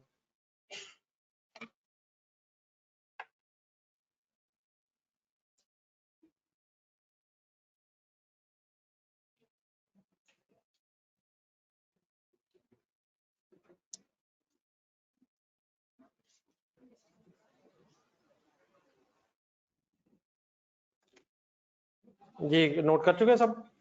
अब मेरे यहाँ कुछ वर्ड्स आपके सामने बोलने हैं और आपने गौर से मेरी बातें काइंडली प्लीज सुननी है। डिफरेंशिएट सबसे पहले करें कि जब थोड़ी देर पहले बहस हुई है उसमें और इसमें क्या डिफरेंस है, जरा देख लें। आपने रजिस्टर में लिखा हुआ 10,000 ग्रांट थी और 10,000 वापस हो रही है। अच्छा ये आप क्लियर रखें काइंडली, इस वक्त हम डेफर्ड ग्रांट इनकम की बहस कर रहे हैं। इस केस में अब हमें ढूंढना है कि डेफर्ड पड़ा कितना है, पहले उसने डेबिट होना है और कैश के साथ फिर बैलेंसिंग फिगर ने प्रॉफिट लॉस में डालना। इसमें एसेट डेबिट वाली बहस नहीं है, हमने एसेट में से नेट ऑफ नहीं किया हुआ, ये डेफर्ड ग्रांट इनकम बनी हुई है। पेज 156 देखें प्लीज, देखिएगा पेज 156 के एंड पे जाएं, रीपेमेंट की बहस होने लगी है और रीपेमेंट में सेकंड लास्ट एंड वाला बॉक्स हो रहा है। अभी लास्ट बॉक्स राइट वाला नहीं हो रहा, सेकंड लास्ट बॉक्स के अंदर हमें पहले क्या ढूंढेंगे और फिर बाद में फैसला करेंगे प्रॉफिट लॉस में कितना था। यहां तक ओके है प्लीज? अब डिफरेंस बेटा ये है, वापस आए जरा अपने रजिस्टर में, जरा जो पीछे से पिछली एग्जांपल की थी, एग्जांपल 10। एग्जांपल 10 में अब आप वो आंसर अपना ढूंढेंगे जिस आंसर में हमने डेफर्ड इनकम बनाई हुई थी, मीन सिनेरियो ए की, 10A की। क्या 10,000 में से 10,000 ही वापस हुआ था? फुल रीपे था, ऐसे था। अब जरा अपनी रीपेमेंट वाली एंट्री ढूंढनी है जरा 30 सितंबर पे। क्या जो 10,000 वापस हुआ है उस 10,000 में से 6250 बचा हुआ था, सॉरी 5620 बचा हुआ था, सॉरी। क्या जो 10,000 वापस हुआ है उसमें से 5620 रिमेनिंग बचा हुआ था, तो जो रिमेनिंग बचा हुआ था वो पहले डेबिट हुआ, और जो रिमेनिंग नहीं था, बैलेंसिंग था, वो प्रॉफिट लॉस में चला गया। अब वापस आए। अब डेफर्ड ग्रांट इनकम का इस वक्त बैलेंस मौजूद कितना है, पहले जरा वो ढूंढ लें जरा। सिंपल है, 1 लाख की डेफर्ड ग्रांट इनकम थी, 20-20 हजार 2 दफा प्रॉफिट एंड लॉस में इनकम बनी, तो इस वक्त डेफर्ड ग्रांट इनकम का बैलेंस 60,000 है। लाख रुपए में से 40,000 इनकम बन गई है, 60,000 डेफर्ड ग्रांट में पड़ा है। इशू लेकिन बेटा ये है कि वापसी सारे पैसों की नहीं हो रही है, 90,000 कैश वापस हो रहा है। मेरे वर्ड्स प्लीज दोबारा सुनिएगा। क्या 90,000 में से रिमेनिंग 60,000 बचा हुआ है? 1 लाख में से रिमेनिंग 60 बचा हुआ है, 90 में से 60 नहीं बचा हुआ, तो कोई इशू वाली बहस नहीं है।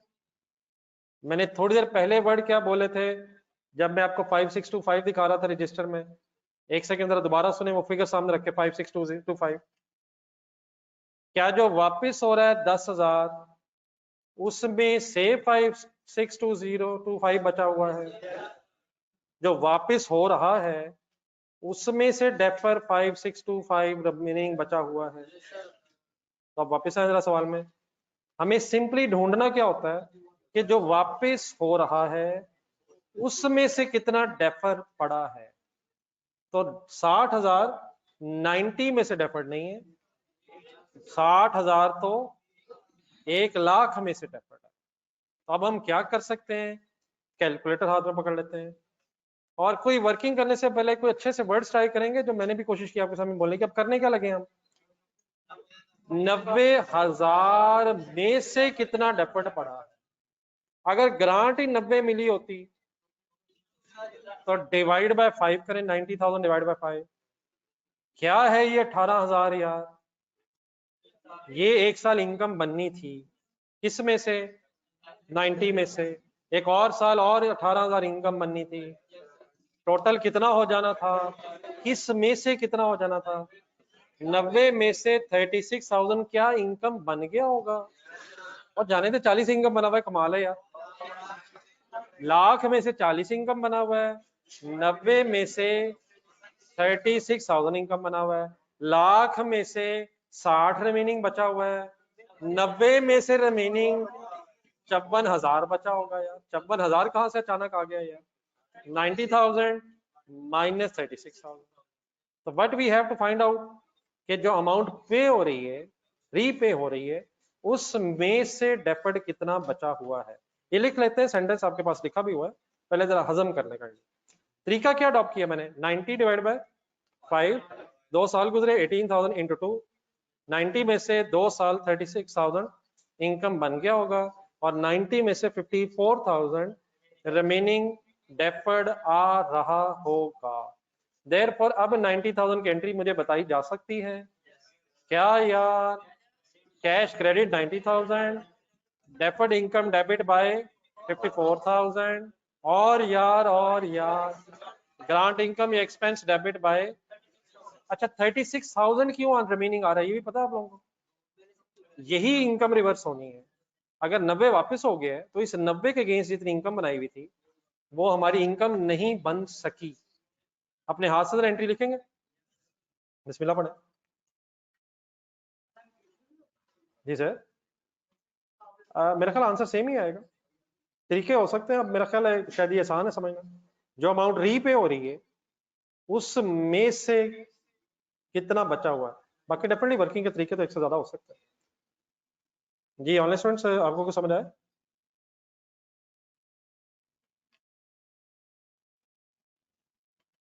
Please online students, sorry for question.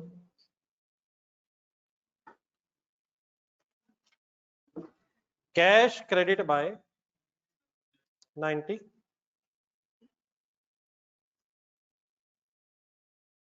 Deferred income, deferred grant income debit bye 54,000 की वर्किंग करवानी, कैसे की आपने?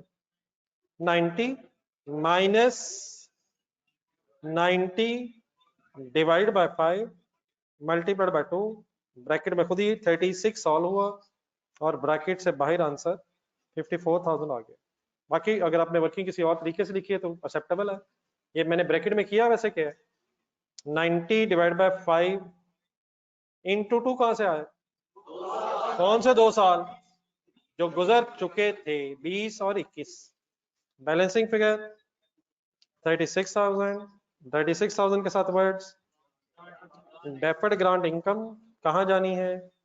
नहीं ग्रांट इनकम यार, डेफर्ड ग्रांट इनकम नहीं यार, ग्रांट इनकम, ग्रांट इनकम यार, या एक्सपेंस यार, जाना कहां है, कैसे जाना है? डेबिट होके जाना।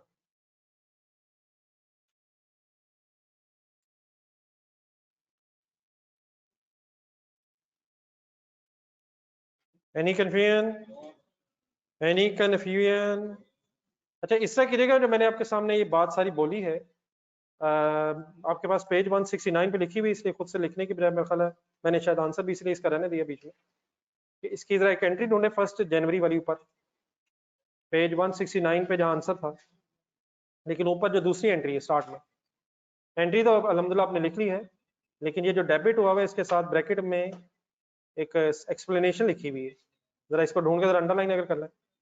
We have to calculate what was left from 9, अभी थाउजेंड्स में लिखा हुआ है 90 which is repaid, the concept is how much is remaining from which is to be repaid, मतलब स्टोरी क्या है, जो वापस किया उसमें से कितना डेफर पड़ा है, सारा नहीं, जो वापस करना पड़ रहा है उसके अगेंस्ट कितनी अमाउंट डेफर्ड पड़ी हुई है। ये वर्ड्स समझ आ रहे हैं या नहीं?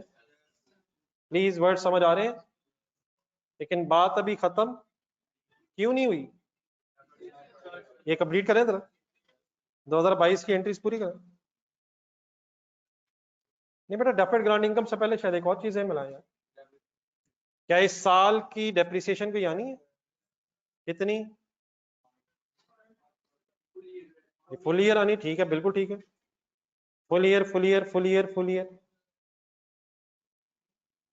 कितनी?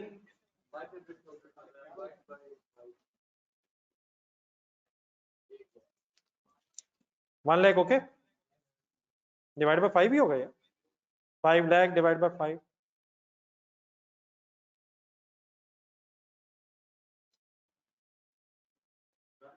हाँ जी बिल्कुल सही है, ग्रांटिंग तो खत्म हो गई है, कितनी बची हुई है? वो 10 एज इट इज इनकम बनेगी। हाँ जी एज इट इज, वो है वैसे ही वैसे ही एज इट इज से मैंने वही कहना चाहा जो आपने मुझे एक्सप्लेन किया है। 10 जो बचा हुआ है, पता है किसी को ये 10 कौन सा बचा हुआ है? किसका 10? लाख में से 90 वापस हुआ है, बाकी जो 10 ग्रांट है डिवाइड बाय 5 होके इनकम बननी है कितने? यार ये तो सिर्फ 2000 रहेगी यार, पहले कितनी थी? 20। रिकंसाइल होता है कुछ?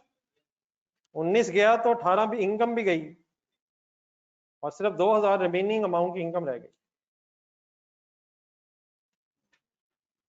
10,000 डिवाइड बाय 5 समझ आता है सर? 2000 क्या है? एक छोटा सा काम करें जरा, मुझे फाइनली ये बताएं कि 31 दिसंबर 2022 2022 के एंड पे अभी डेफर्ड ग्रांट का बैलेंस पड़ा कितना है? नहीं यार ना करें यार, बिल्कुल सिंपल सवाल था मेरा यार, सोच के बताना था यार, ट्राई, सिंपल है। रिमेनिंग डेफर्ड ग्रांट का बैलेंस ना करो यार, 8,000, क्यों धोखा खा रहे हो यार, कैलकुलेटर पकड़ के वर्किंग कर लो यार, 6,000, आखिरकार आना वही है जो आना है, आना वही था, शुरू हुआ 98,000 से 48,000 पे गए हैं, अल्लाह करे रिवर्स आता आता आता जीरो से पहले आ जाए कहीं। आराम से तसल्ली से सोच के आप बताएं, पूछा क्या मैंने, सवाल मेरा रिपीट करें, सवाल रिपीट रिपीट द सवाल, रिपीट द क्वेश्चन। दो नहीं यार समझा प्लीज यार, आप कौन सा देख के लिख रहे हैं? मैंने दोनों एंट्रीज डेप्रिसिएशन की अगर लिख दी हैं तो आपने कौन सा देख के लिखा है? मुझे लग रहा है अच्छा खौफ यहाँ था आपको। और यार प्लीज यार, क्वेश्चन टफ है यार, क्वेश्चन साइलेंट है यार, कैलकुलेटर हाथ में पकड़े यार। क्रेडिट कितने से किया था? शुरू से क्रेडिट। अब प्लीज लाख, 20,000 से कहां क्रेडिट किए? क्रेडिट लाख लिखे कैलकुलेटर पे, माइनस 2 दफा 20,000 इज इक्वल टू नहीं दबाना, माइनस 2 दफा 20,000, ठीक है। 1 जनवरी वाली एंट्री में कितना माइनस किया है बेटा? 90 नहीं किया माइनस यार। हम मेरी क्लास में डॉक्टर तो नहीं आगे सारे। पुलिस डेफर्ड ग्रांट को कितने से माइनस किया है? 90 से, 5 लाख से, 500 लाख से, सिर्फ 54,000 से, माइनस 54,000। आखिरी एंट्री में माइनस 2,000, कैलकुलेटर पे इज इक्वल टू 4,000। अल्हम्दुलिल्लाह यार। अब बेटा 4,000 लॉजिकली ही बनना था, 10 रह गए। 10 में से कितने साल ट्रांसफर हो गए? 2 साल, आधा साल, 3 कैसे यार? 20, 21, 22, कहानी खत्म होगी। 10 में से ही अब 4,000 बचना था यार। 90 किधर गया? आया था, वापस चला गया, उसकी कहानी एंड हो गई। किस में से कितना रह गया है? किस में से कितना रह गया है? 10 जो रिमेनिंग रह गया उसमें से 4,000 रह गया। इन 2 सालों की इनकम रह गई है, अगले 2 साल रह गए हैं, 5 साल टोटल लाइफ थी। या अल्लाह, या अल्लाह, शुक्र अल्हम्दुलिल्लाह। ये जिन्होंने बोर्ड से देख के आखिरी एंट्री लिखी है, डेप्रिसिएशन मैंने गलती से 2 दफा डेबिट कर दी थी, ये ठीक कर लीजिएगा प्लीज। असल मसला ये हुआ था, समझ तो नहीं आ रही थी, लेकिन लिखा है जान के दूसरा, मटाए बगैर सही करके दिखाए। सेम सिनेरियो भी सेकंड एजम्पशन से होने लगा है, सेम एग्जांपल। ये ऑनलाइन स्टूडेंट्स आपने साथ दिया। ये एग्जांपल किस मेथड से आपने करवा दी है, उसी को, उसी हेडिंग को देख के मुझे दोबारा हेडिंग बनवाएं। Presentation of grant, presentation of grant as a deduction from, as a deduction from asset।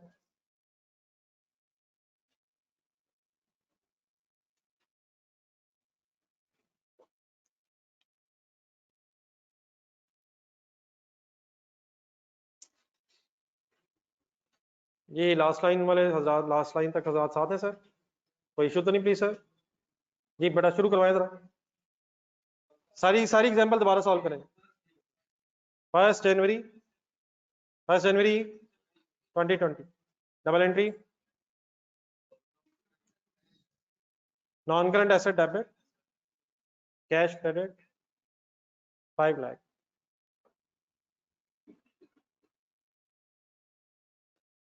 1 जनवरी 2020, cash debit, deferred grant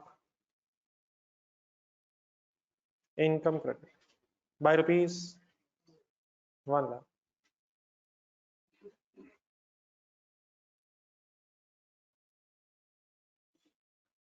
same date दोबारा क्यों कर दें?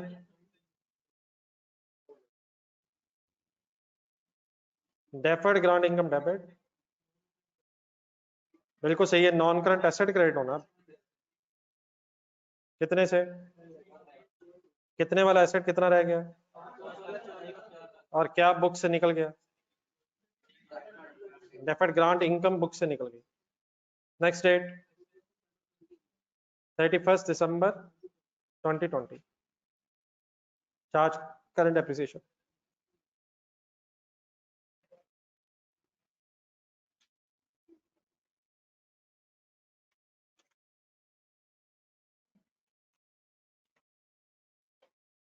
Depreciation debit, accumulated depreciation credit, कैसे? 5 लाख माइनस, ठीक है 4 lakh divided by 5, 80। Deferred grant को income बनाएं, डेफर्ड ग्रांट को इनकम बनाएं, 2021 की एंट्री करें, सिर्फ डेप्रिसिएशन रिड्यूस चार्ज हो रही है, depreciation debit, accumulated depreciation credit,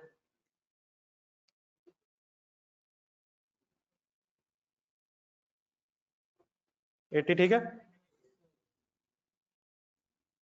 किस डेट पे मेरे साथ दोबारा इकट्ठे हो जाए? 1 जनवरी 2022 और पेज नंबर 156 पे प्लीज चले जाए। एक उंगली वहां रख लें, आते जाते महसूस हो।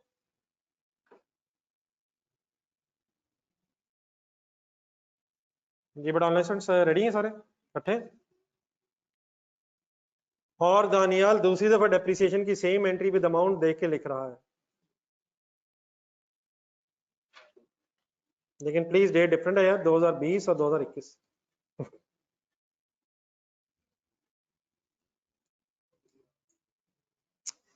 जी सर हेल्प मी, पेज 156 आप देख रहे हैं और एग्जांपल पे अप्लाई कर रहे हैं। क्या एंट्री करूं? कितने से 90 से। पेशेंस दिखाएं। Sorry, non current asset, non current asset debit, cash credit 90। Any confusion? लेकिन ठहरे बात पूरी हो ले तो बेस्ट है। अब क्या साथ ही सोचो, कम्युलेटिव डेप्रिसिएशन किस अमाउंट पे कितने अरसे की वर्किंग करवाएं 90,000 divided by, please multiplied by पूरे 2 साल है, कौन कौन से? 20-21। Answer depreciation debit, accumulated depreciation credit इकट्ठे हो। जिस अमाउंट से बढ़ाएं उस अमाउंट को डेप्रिशिएट करें।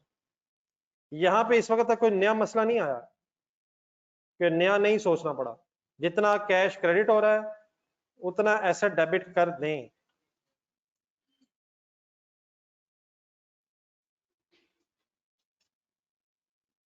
Done sir, done sir. Next date बताएं। 31 दिसंबर 2022 पे अब क्या करना है? डेप्रिसिएशन चार्ज करनी है और ग्रांट को इनकम बनाना है। डेप्रिसिएशन चार्ज करनी है और बस कर देना है। डेप्रिसिएशन की वर्किंग करवाएं, डेप्रिसिएशन की साल की वर्किंग करवाएं।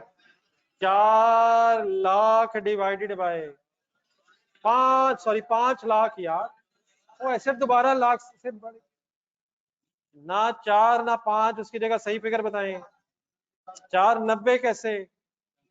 4 का था 90,000 और बढ़ाया है, पूरा ही 5 क्यों नहीं किया है? 10 अल्हम्दुलिल्लाह ग्रांट है, 10 बची हुई ग्रांट है। कितने से एसेट बढ़ा है? डिवाइडेड बाय आज हो ही जाए, वो भी मेरी तरफ से ही हो जाए। डिवाइड बाय 12, शुक्र अल्हम्दुलिल्लाह, डिवाइड बाय 5 है, मल्टीप्लाइड बाय 90 कहां से आ गया? दानियाल परेशान हो रहा है। 90 यार नॉन करंट एसेट डेबिट हुआ है, 4 लाख कहां से आया? मैंने तो कहा था ये एसेट वापस चला जाएगा, पूरा वापस क्यों नहीं गया? 10,000 ग्रांट अभी भी है, नेट करके 5 लाख की बजाय 490 का पड़ रहा है। ओके सर, ये बड़ा क्वेश्चन कंफ्यूजिंग ही होता है और हमने इंशाल्लाह कंफ्यूज होना नहीं है। कंफ्यूजिंग तो है, एनी कंफ्यूजन? अगर कोई है कंफ्यूजन तो वो डिस्कस कर लेते हैं, बाकी चैलेंज तो है जी। डेप्रिसिएशन अभी भी 98 क्यों बनी है, पूरी लाख क्यों नहीं बन रही? 10,000 अभी भी ग्रांट है, रिड्यूस डेप्रिसिएशन चार्ज हो रही है। आई होप कि सिंपल सी बात ही है। क्या नई चीज सीखी इस एग्जांपल में? मेरा ख्याल है कि शायद अगर नेट ऑफ हुआ तो इतना इशू नहीं है, नेट ऑफ हुआ है तो कोई नया नहीं सोचना पड़ रहा, वही पुराना है। सवाए अगर डेफर्ड ग्रांट हो तो दोबारा जरा वो सेंटेंस जो मैंने अपने आपको पेज